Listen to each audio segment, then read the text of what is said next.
Assalamualaikum warahmatullahi wabarakatuh. Dengan konsep taman dan pelbagai hidangan istimewa yang disajikan, restoran ini menanti kehadiran anda dan keluarga. Azatra yang terletak di Hartamas ini selain dijadikan ruang makan, boleh juga dijadikan ruang berbagai majlis yang istimewa. Terima kasih kerana sudi menerima kunjungan kami. Berkonsepkan seniwati Saloma dan Melayu klasik, majlis malam berinai selebriti dan pelakon cantik Mira Liana cukup meriah dengan kehadiran keluarga dan jemputan terdekat. Hanya dengan sekali lafaz, penyatuan cintanya bersama Roslan Othman termeterai jua.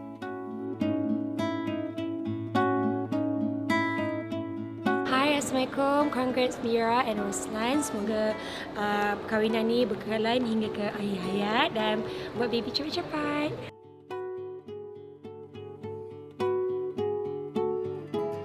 Sewangi vanila, seharum keenakan rasanya. Tanaman pokok vanila yang jarang diketahui ramai kini mampu diusahakan di Malaysia dengan memberi pulangan lumayan. Saya rasa vanila dengan wanita tu sangat sinonim. Kalau nak cuba, saya memang suggest lah benda ni. Dia memang dekat dengan kita sebabnya dia akan mendatangkan hasil yang sangat-sangat lumayan.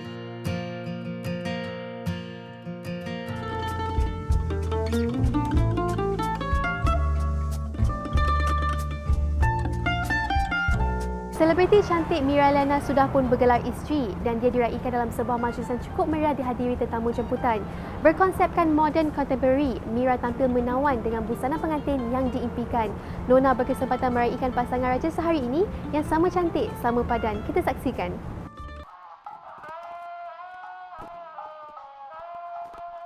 Pelakon dan selebriti cantik Mira Liana, 27 tahun, selamat diijab kabulkan bersama pasangannya seorang usahawan Roslan Othman, 40 tahun. Sebelum itu, majlis malam berinai yang bertemakan era 60-an dengan konsep klasik dan tradisional Melayu telah mencuri tumpuan ramai. Majlis tersebut dimeriahkan dengan pelbagai persembahan teater dan acara tari menari di salah sebuah hotel terkemuka di Kuala Lumpur. Lebih manis, Mira Liana mengenakan busana anggun berwarna merah seperti seniwati Saloma hasil sentuhan dan rekaan pelika fashion Rizman Ruzaini. Konsep malam berinai tu macam Mira sukakan drama-drama zaman-zaman dulu, macam zaman-zaman Piramli, Saloma. Tema malam tu adalah tema 60-an. So semua datang pakai baju Piramli and then pakai baju macam Saloma, dia pakai songkong, baju pitak-pitak, and then I have fabulous team daripada The Kala yang decorate the whole ballroom, yang tukar malam tu sangat-sangat magical. Mawar merah harum mewangi, jambangan digubah berseri-seri. Doa dan restu sama diiringi, hidup baru kini menanti.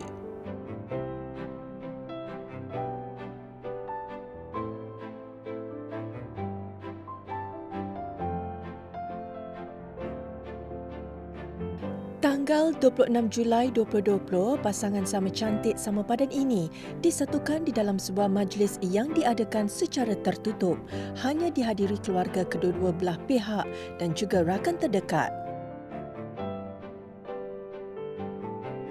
Dengan hanya sekali lafaz, Mira dan Roslan dinikahkan sendiri oleh bapa Mira, Datuk Seri Kasmi Arsad, dan menerima mas kahwin berjumlah RM100. Roslan bin Osman. Saya sahaja aku nikahkan akan dikau dengan anak perempuanku Mira Liana binti Kasmi dengan mas kahwinnya RM100 tunai. Aku terima nikahnya Mira Liana binti Kasmi dengan mas kahwinnya sebanyak RM100 tunai. Saksi jelas. Al-Fatihah. The moment dia lafaz nikah tu, and then ada bapak saya dekat situ dengan dia, and then the moment sah tu, saya rasa macam ya Allah, ni bukan perasaan macam aku berlakon ni, lain. Saya rasa macam I don't know lah, rasa macam lega. And saya rasa macam ya Allah, selama ni jodoh aku ada di depan mata, cuma tak nampak macam tu. Tapi aku pun masa tu rasa sangat-sangat bersyukur lah.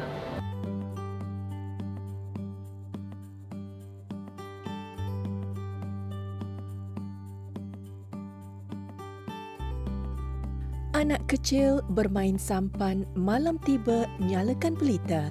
Yang lelaki sangatlah tampan bersanding dengan Putri Nanjelita. Perkenalan yang dibina selama 4 tahun bukanlah jangka masa yang singkat. Namun persefahaman dan saling mempercayai antara satu sama lain membibitkan rasa cinta buat mereka. Mula kita kenal di sebuah event. Kan masa tu event syarikat awak ada buat this one event dan di situlah kami berjumpa. Tapi yang best tu yang buat saya tertarik dekat dia tak tahu saya pelakon. Jadi saya rasa macam tak adil ni kan, saya berlakon penat-penat tapi dia tak kenal. Jadi saya akan kenalkan diri saya ke dia. Saya terus berani macam hello, saya Mira. Dia pun macam saya Rosa Osman. Tak ada perasaan. Dari situlah kami start berkawan. Ini dia orang suka sama suka, cinta sama cinta. For me, I just keep my blessing. That's about all, you know. Saya harap dia orang akan bahagia sehingga jannah. Mira and Roslan, I love you so much.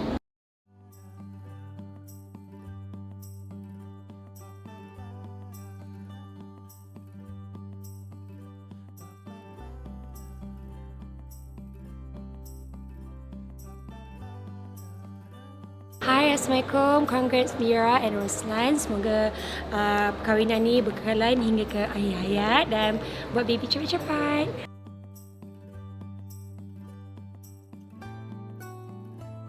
Hai, Kak Nurin ingin mengucapkan selamat pengantin baru kepada Mira dan Roslan.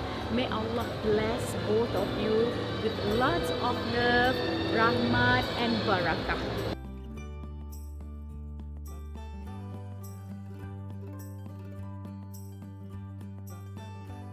Saya ingin mengucapkan tahniah untuk kita punya pengantin yang paling havoc 2020, Mira Liana, Roslan.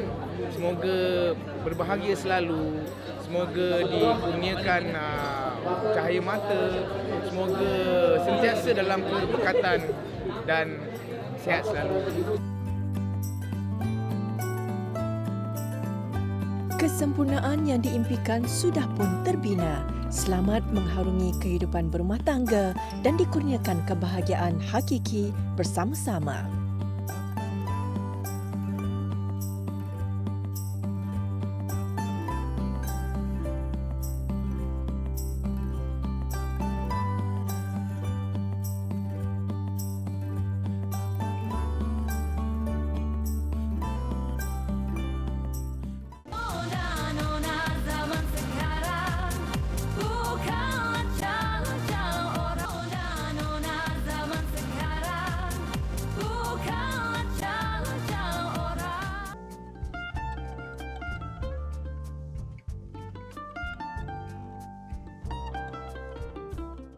Aroma hidangan di restoran Etc. pasti membuka selera.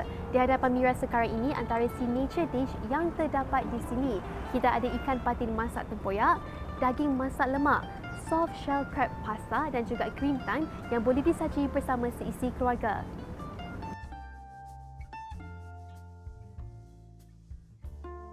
Bau yang wangi, rasa yang sedap pasti menambah selera makan dan memberi ketenangan ketika makan. Lebih istimewa apabila pemanis mulut seperti kek menjadi pilihan. Vanila antara bahan utama dalam pembuatan kek kerana baunya sangat wangi. Jangan tak tahu di Malaysia kita ada pokok vanila, tumbuhan yang sangat unik dan menarik.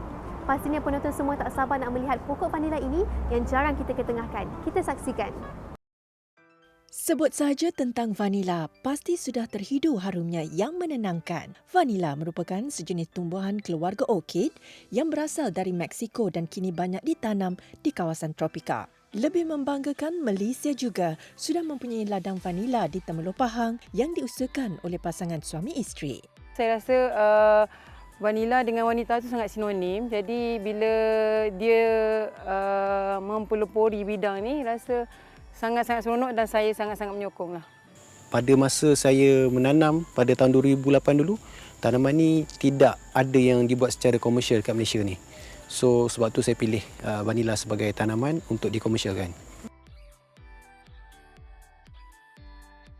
Asas kepada penanaman pokok vanila selain memerlukan pH tanah yang subur, sabut kelapa merupakan salah satu elemen penting bagi menyokong akar pokok vanila untuk tumbuh dengan kuat.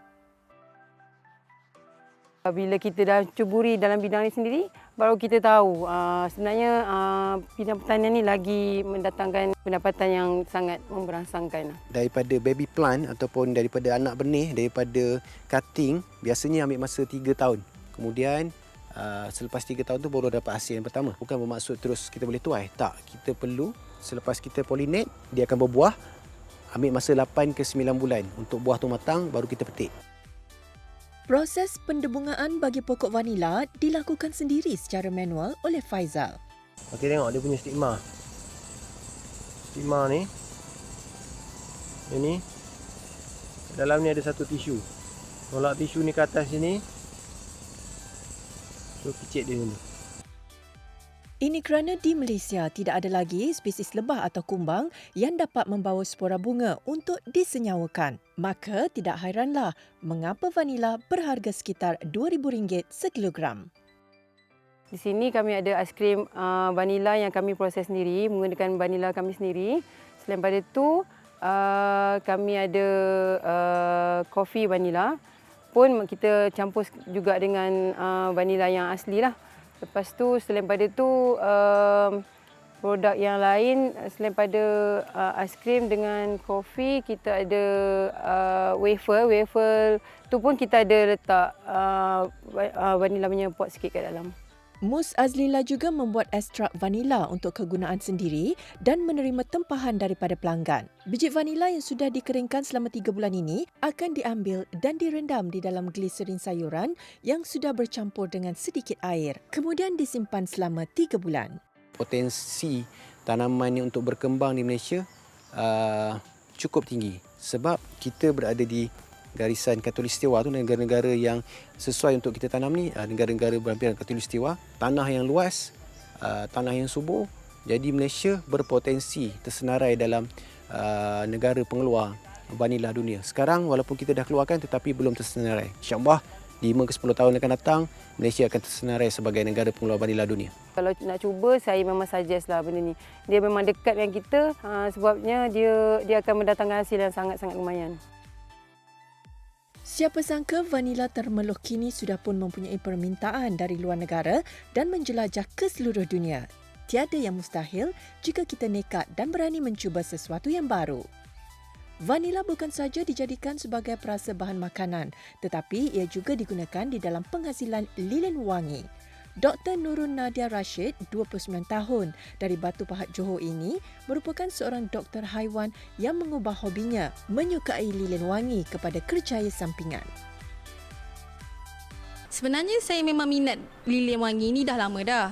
Tapi lilin yang dekat Malaysia ni dia mahal dan kat pasaran Malaysia lah yang berkualiti mesti mahal. So saya decide saya nak belajar sendiri buat lilin tu. So lama-lama dia jadi satu hobi. Satu hari suami saya cakap, daripada you buat banyak ni, baik you jual. Kan? And then saya buat research, tengok masa tu tak ada orang lagi buat lilin. Kalau ada pun macam sangat-sangat sikit lah. So saya rasa macam ini viable business. Saya pun terus buat bisnes lilin tu. Lilin haruman hasil kreativitinya mempunyai keistimewaan tersendiri. Lilin-lilin yang dihasilkan tidak mempunyai sumbu, malah nyalaannya juga dapat bertahan lama dan boleh diguna pakai semula. Sebenarnya bau vanila ni, bau dia versatile. Bau dia semua orang suka. Dan saya rasa semua orang pun tahu macam mana bau vanila ni kan. Dia sesuai untuk budak kecil, sesuai untuk orang dewasa, semua peringkat umur sesuai untuk bakar benda ni. Setiap golongan lah semua, tak kira bangsa ke apa, semua pun boleh pakai bau vanila. Satu memang penting lah bau vanila dalam pembuatan lilin saya. Keunikan dan bau haruman vanila yang menenangkan juga menjadikan lilin daripada Candle Melts ini sering mendapat sambutan menggalakkan. Kesibukan bergelar doktor haiwan dan ibu kepada seorang cahaya mata bukan menjadi alasan untuk dia membuka perniagaan yang dicita-citakan. Sebenarnya sangat-sangat bagus lah. Satu, sebab semua orang pun tahu. Satu lagi, dia mengimbau kenangan sebenarnya. Sebab kita bila pasang bau lilin vanila ni, teringat zaman kecil mak masak kat dapur, buat kek, teringat kuih raya. So dia, orang kata dia mengambil memori lah bau vanila ni. So memang sesuai lah untuk kita buat dalam lilin dan sebagai banyak-banyak variasi pun. Candle melts ni, bau dia boleh cover ruang yang lebih besar. Contoh satu ruang tamu yang besar boleh cover. So dia 2 kali ganda lagi wangi lah daripada candle jar tu. Dan yang keduanya, kita ada banyak jenis bau. So bau-bauan kita tu boleh kita campur-campur ikut mood kita. Contoh kalau kita nak campur vanila dengan lavender boleh. Sebab kalau kita beli candle jar biasa, satu bau je lah kita pasang. Kita tak boleh nak eksperimen dengan bau-bau dia tu kan. And then yang ketiganya, memang harga dia berpatutan lah, sangat murah. Semua orang pun boleh beli. Aroma vanila bukan sahaja dapat memberikan kelegaan kepada mereka yang menghadapi tekanan, sekaligus membantu merehatkan minda. Rempah tertua dan kedua termahal selepas saffron ini juga membantu mengeluarkan aura positif kepada penggunanya. Sebenarnya bau vanila ni dia menaikkan mood. Dia boleh buatkan seseorang tu happy. Bila kita pasang bau lilin vanila ni, dia akan instant mood lifter lah orang panggil kan. Kita panggil dia macam terus happy. Itu satulah. Yang keduanya, bau dia romantik sebenarnya. So kalau kita pasang bau lilin vanila ni, dia akan mewujudkan suasana yang romantik, sesuai sangat untuk pasangan yang berkahwin ataupun nak pasang kat rumah, nak buat candlelight dinner, dating. So memang sesuai lah. Dia memang romantik dan happy. Lebih membanggakan, lilin haruman Dr. Nadia telah dipilih untuk dipasarkan di salah sebuah pasaraya terkemuka di Malaysia. Ini membuktikan jika ada kesungguhan, pasti ada kejayaan.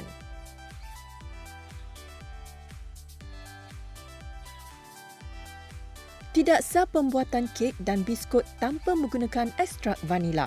Ia bukan pilihan, namun satu kemestian. Chef Raja Shazwina Raja Sulaiman, 35 tahun, menganggap vanila sebagai sahabat baiknya untuk menghasilkan kek yang sedap. Pada mulanya saya buat perniagaan ni 2016, tapi itu pun buat secara suka-suka je.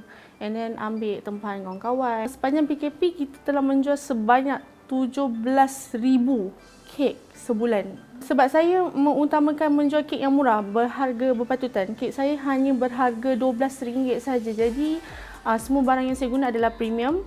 So bagi saya, bila RM12 ni orang mampu nak beli kan. Jadi tak ada macam terbeban sangat. Perasa vanila yang berasal dari bunga anggrek genus vanila ini merupakan salah satu daripada spesies bunga orkid. Ekstrak vanila yang dikeluarkan menghasilkan bauan segar dan mengurangkan rasa kurang enak pada makanan. Bagi saya, penggunaan vanila amat penting sebab kita, kalau kita cakap pasal kek ataupun dessert, kita mesti menggunakan telur.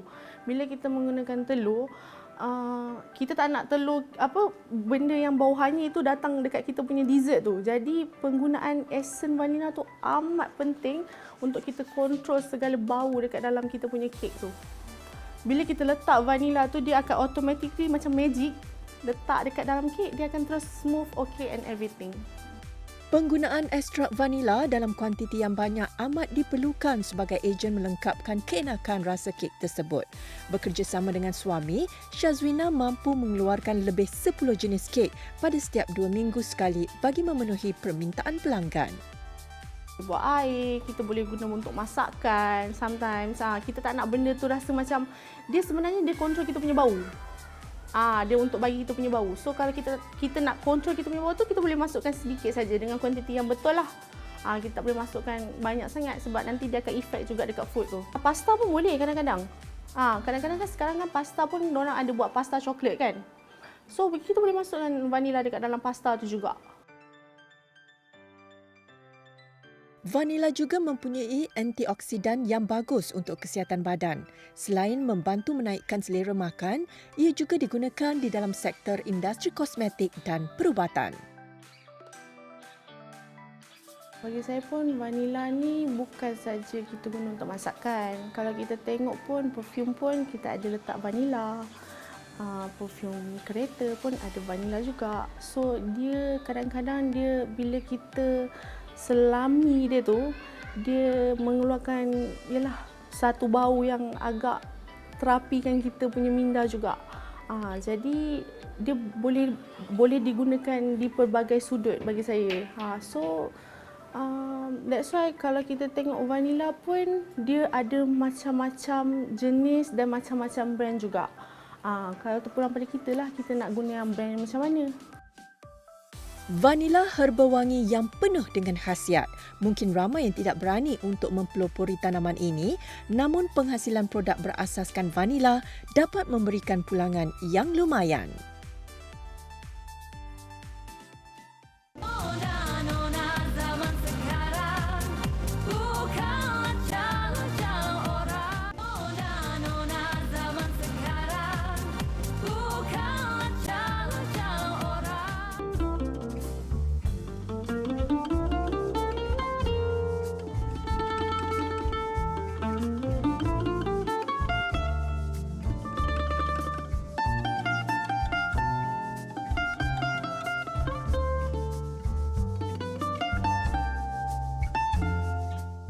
Dalam segmen Fashion minggu ini, kita bersama dengan seorang pereka yang sudah lama bertapak dalam industri, mengetengahkan konsep kemelayuan yang tidak pernah lapuk di telan zaman. Yans Creation bukan saja dikenali di Malaysia, malah juga dikenali di peringkat dunia.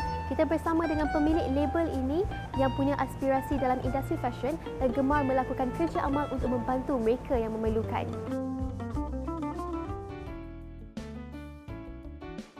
Memulakan perniagaan di dalam bidang fashion pada tahun 1989, Yani Bakhtia, pereka fashion yang berani mengenengahkan gaya Nusantara dan klasik lama. Sebenarnya, saya punya keturunan tukang jahit dan dari dulu memang dikenalilah jahitan yang cantik, yang ada seni, ada gaya. Dari mula itulah saya berminat dalam bidang fashion ni. Dengan hanya bermodalkan RM50 sebagai permulaan, naik turun bisnes yang dilalui menjadikan wanita ini tidak takut dengan persaingan. Hampir 21 tahun cuba bertahan di dalam industri, Yans Creation akhirnya kembali stabil pada tahun 2018. Dari kejatuhan tu, kita boleh belajar pengalaman macam mana nak buat bisnes dalam bidang pakaian ni. Dari tahun 89, dari bertapak di promotion sampailah di KLCC dan kemudian jatuh balik dan saya bangkit balik, saya bertapak lagi sebab di KLCC ini adalah menghubungkan saya punya bisnes ke luar-luar negara. Menitik beratkan kualiti pada setiap rekaan, pemilihan kain yang lembut dan sejuk bertujuan memberi keselesaan kepada pelanggan. Saya gunakan kain yang sangat sejuk dipakai. Viscose, sutra, rayon, itu adalah pilihan saya. Sebab mula itulah orang sentiasa akan datang membeli sebab dia tahu kain sedap dipakai. Selesa, so kita ada idea. Pereka wanita ini tidak pernah meletakkan batas seni di dalam setiap karya yang dihasilkan. Malah dia sentiasa berpegang kepada prinsip percaya pada diri sendiri dan berbangga dengan apa yang dikecapi. Saya percaya dengan sesuatu dan saya telah buktikan kita sebagai designer, kita kena keluarkan kita punya design. Kita kalau nak buat design, nak buat fashion show, jangan tengok orang lain dulu. Tidak. Buatlah macam mana. Sebelah lengan ke, panjang menjela ke, apa ke, you punya taste. Saya punya taste. Bila saya bawa ke London, yang pelik tu yang diorang minat. Jadi saya semakin bersemangat mengeluarkan idea, semakin bebas berkarya. Yans Creation juga turut menginspirasikan rekaan gaun dari negara barat khusus buat pelanggan-pelanggannya yang rata-rata datang dari negara Eropah. Jadi saya bersyukur design saya ni, yang makna saya ni minat dengan princess-princess gitu ya. Jadi diminati oleh orang luar kebanyakan. Berpengalaman hampir 40 tahun di dalam bidang tekstil, dia kini berkemahiran menghasilkan rekaan tanpa memerlukan perancangan yang mengambil masa yang lama. Alhamdulillah saya tidak perlukan tu lagi. Bila ada, saya dah boleh bayangkan sendiri tubuh model, so saya akan gunting tanpa sketch dulu. ya, hati yang ikhlas membuat jiwa kita tenang. Jadi sentiasa akan ada idea dan kita akan cuba satu dulu. Menyediakan rekaan santai tetapi elegan. Ia bukan sahaja sesuai untuk semua bentuk badan, malah boleh digayakan oleh pelbagai peringkat umur. Kaftan pendek dengan pario. So free size dan selesa dipakai. Juga jimat, ya kan, orang berjimat sekarang, siapa pun boleh pakai. Dia beli kaftan, anaknya boleh pakai, orang yang bertubuh gempal pun boleh memakai. Terbaru, Yan's Creation mengadakan sebuah pertunjukan fashion yang cukup istimewa, menampilkan koleksi terkini bersama padanan pelitup muka. Yang sebenarnya dah rindu, sebenarnya selalu pergi New York, London semua tu untuk membawa koleksi Malaysia, batik semua tu. Tapi sekarang ni bernasib baik diundang untuk mengadakan fashion show. Dan persembahan pertama Kak Yan buat koleksi model style yang eksklusif. Kak Yan memang suka kain yang lain daripada yang lain. Yani yang pernah bekerjasama menghasilkan gaun PPE untuk barisan hadapan semasa penularan wabak COVID-19, sekali lagi menghasilkan lebih 200 keping pelitup muka untuk diberikan kepada Mercy UK. Memang cantik, jahitan dia kemas, sangat unik dan warga UK juga sangat berminat. Memang respon dia sangat menarik. Jadi Kak Yan dengan besar hati nak derma kepada Mercy UK. Saya memang besar hati dapat bekerjasama dengan Kak Yan untuk meneruskan post-COVID pula punya collaboration.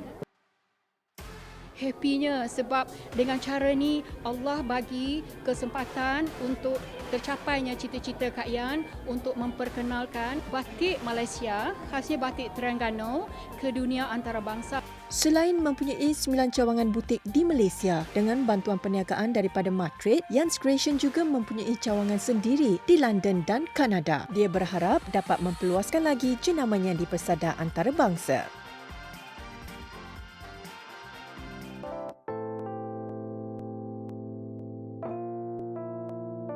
Siti Sarah Mustafa, 22 tahun, anak keempat daripada 5 beradik ini, tidak menyangka dunia peragaan yang diceburi banyak membuka peluang untuk dia menonjolkan bakat diri. Hai, saya Sarah Mustafa. Saya gadis nona anda minggu ini.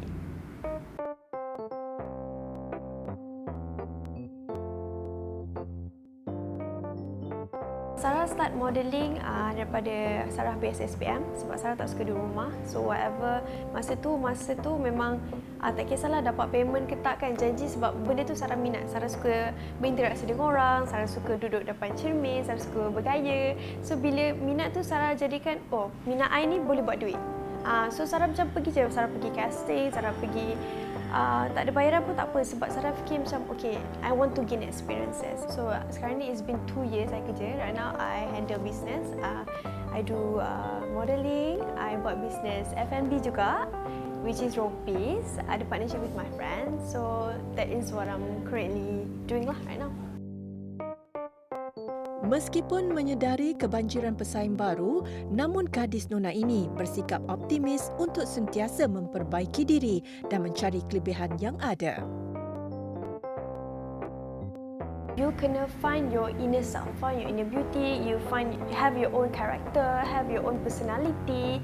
Nak inspired by someone else boleh, tapi you kena ada limit ataupun change it a bit to make it your own way. Most Malay kan macam very fair, very tu. So macam like kalau nak cakap laku lagi macam model-model yang fair macam tu. So macam like I make myself, Sarah buat macam Sarah ada market sendiri.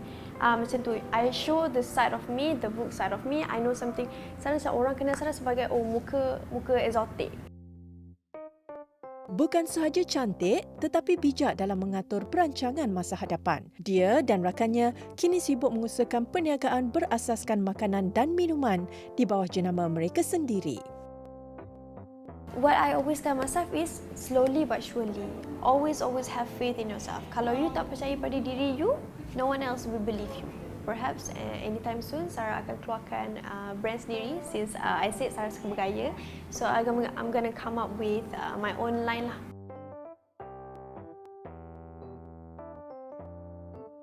Okay, harapan Sarah supaya Sarah lebih maju jaya, Sarah lebih dapat mencapai apa yang Sarah inginkan lagi sebab banyak lagi. This is just the beginning of my journey lah.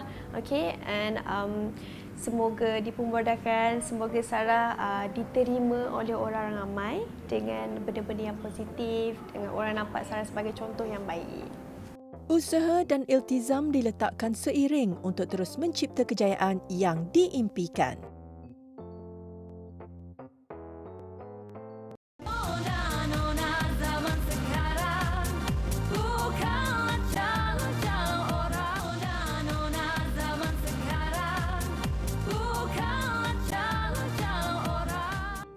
Sehebat kejayaan Malaysia pada hari ini, apa yang dikecapi adalah berkat sokongan pelbagai pihak yang meletakkan kepercayaan untuk dia terus berjaya.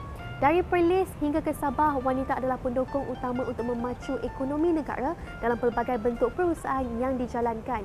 Kita bersama dengan usahawan wanita ini yang boleh dijadikan inspirasi. Keindahan negeri di bawah Bayu sering menjadi tumpuan ramai. Bukan sahaja variasi makanan tempatan, malah banyak lokasi pelancongan yang menarik di Sabah. Fatimah Saleh, 37 tahun, anak jati sempurna ini cukup berbangga dengan usahanya mengekalkan makanan tradisi masyarakat Bajau di Kuala Lumpur. Arwah mak dengan arwah ayah saya memang meniaga ikan bakar dekat Sabah dulu, dekat Semporna lah. So bila mak ayah datang nak meniaga, diorang suruh saya teruskan. Mula-mula tu macam tak berminat juga. Lepas tu lama-lama fikir macam ayah saya cakap kalau bukan korang yang teruskan, siapa lagi. Jadi kami pun cubalah. Cuba-cuba, alhamdulillah sampai dia menjadi sumber rezeki lah pada kami sekeluarga. Dia yang mengusahakan perniagaan ikan bakar sempurna di Kepung bersama suami yang berasal dari Gombak, Selangor ini mendapatkan bekalan bahan mentah terus dari Sempurna kerana ingin mengekalkan keaslian rasa makanan tradisi. Ikan memang 100% kita bawa daripada Sempurna. Kita buy kargo lah setiap hari. Untuk ikan, kita boleh penggunaan ikan kita setiap hari mencecah 100 kilo untuk sehari. Ikan yang special memang macam ikan belawis, ikan ayam, memang yang ikan-ikan tu memang kita bawa daripada Sabah. Macam uji rasid. Kalau dekat sini ada tapi orang tak tahu, tak pandai makan, jadi diorang tak tahu benda tu. Jadi macam kalau dekat pasar tu memang jarang jumpa. Tapi bila dia dah start makan, dia dah try, dia akan cari ikan tu. Kebanyakan menu yang disediakan adalah makanan yang dibakar, pelbagai jenis kerabu dan lebih istimewa lagi ubi kayu yang diolah menjadi putu. Ubi kayu tu kalau kami panggil di sana putu. Putu tu dia ganti nasi. Macam kalau orang Sempurna dia makan ikan rebus ke, ikan bakar ke, ikan goreng ke, dia makan dengan putu tu. Maksudnya putu tu ganti nasi. Diorang tak makan nasi. Makan nasi juga tapi dia more kepada putu tu lah. Memperkenalkan makanan tempatan orang Sabah terutamanya daripada kaum Bajau secara tidak langsung memberi variasi kepada hidangan yang sedia ada. Bukan sahaja digemari oleh penduduk Sabah, malah restorannya kerap dikunjungi oleh mereka yang suka mencari kelainan dan cita rasa. Kalau ulam tu macam di sini, kalau ulam dia makan petai, dia makan daun ulam raja semua. Kalau di sana tu dia makan rompai laut, latok, macam tu lah dia punya ulam tu. So itu diorang akan makan dengan laut-laut lain. Itulah ulam dia setiap hari. Selain mengusahakan restoran, wanita ini turut menternak dan membekalkan latok atau anggur laut ke seluruh Malaysia. Melihat kepada permintaan yang tinggi, latok diternak sendiri dengan menggunakan air laut di Port Dickson, Negeri Sembilan. Masa mula tu kita menjual untuk restoran sahaja, kita serve untuk makan di kedai. Tapi lama-lama macam dia sambutan sangat bagus. Daripada situlah saya timbul idea macam mana saya nak komersialkan benda tu. Saya kena ternak benda tu dan alhamdulillah saya ternak try and error je. Alhamdulillah semua dah berhasil lah. Dah ada kolam sendiri. Setiap kali mendapat maklum balas daripada pelanggan, ia sudah cukup melegakan. Sedikit demi sedikit, kelemahan diperbaiki dan dia berbangga usaha kecilnya itu di dalam mengenengahkan masakan Sabah memberikan kepuasan berlipat kali ganda. satu kepuasan bagi saya sebab saya boleh perkenalkan saya punya tradisi, saya punya makanan, saya punya kampung. Kadang-kadang orang nampak pulau-pulau dia best, tapi ni bila saya buka kedai macam ni orang cakap Semporna tu best ya, selain pulau dia yang cantik, makanan dia pun sedap-sedap. Dorongan keluarga yang tidak pernah putus membuktikan usaha dan cita-citanya seiring dengan doa daripada semua pihak. Kalau boleh satu hari saya nak benda tu satu dunia kenal macam mana makanan Semporna, makanan Borneo. Sebut je pasal latok, mesti orang ingat Semporna, orang ingat Borneo. Sebut je ikan bakar Semporna akan ingat menu-menu dia. Saya ucapkan selamat Hari Malaysia buat seluruh warga Borneo dan juga seluruh rakyat Malaysia. Semoga kita bersatu padu dan maju jaya hendaknya. Hujan emas di negeri orang, hujan batu di negeri sendiri, baik lagi di negeri sendiri. Memartabatkan masakan dan budaya asal wajar diwarisi daripada generasi kepada generasi. Apakah resepi Nona pada minggu ini? Sama-sama kita saksikan. Hanya melalui media sosial, pelbagai resepi enak boleh dipelajari. Menerusi saluran YouTube memasak popular buat orang lapar, ingin berkongsi resepi menarik hanya berasaskan mi. Hai semua, saya Nazatul Fairuz daripada Buat Orang Lapar. Okay, hari ini saya nak masak mi wonton dan juga mi sup Thai. 1 sudu besar minyak bijan, 2 sudu besar kicap cair, 1 sudu besar kicap pekat, 1 sudu besar sos tiram, segenggam mi wonton untuk seorang makan. Panaskan minyak bijan, tuangkan kicap pekat, sos tiram dan kicap cair.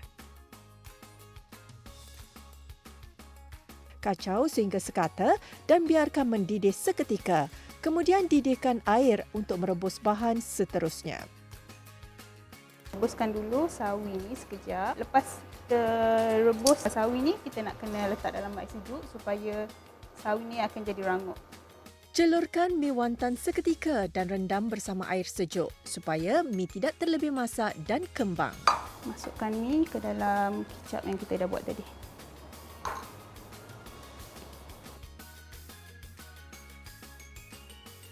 Kali ini saya nak buat dia punya sup pula. Kita perlukan air. Kemudian kat sini saya ada beberapa jenis bobola dan juga dimsum. Ada sulah. Perasakan dengan garam, biarkan mendidih seketika.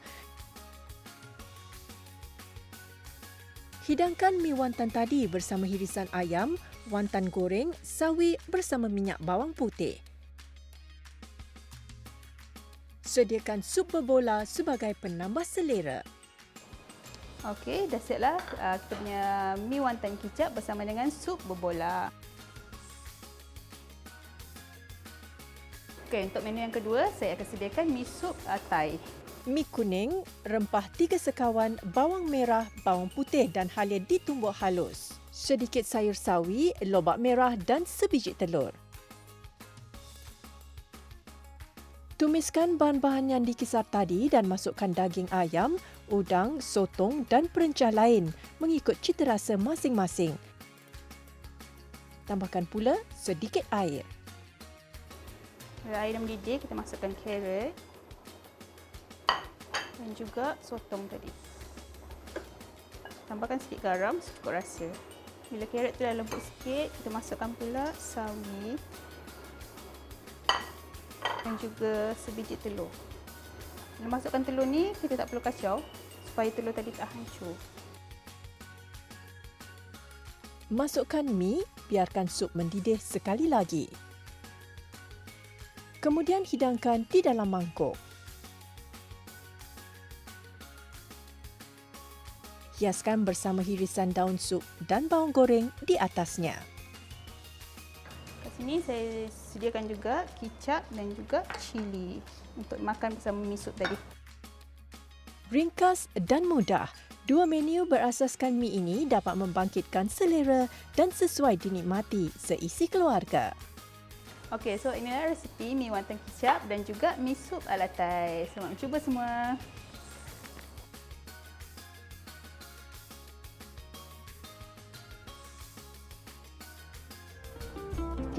sudah tiba di penghujung episod, Mira ingin mengambil kesempatan ini untuk mengucapkan ribuan terima kasih kepada anda semua, kepada keluarga, rakan-rakan, media dan juga peminat kerana tidak putus-putus menghulurkan ucapan tahniah.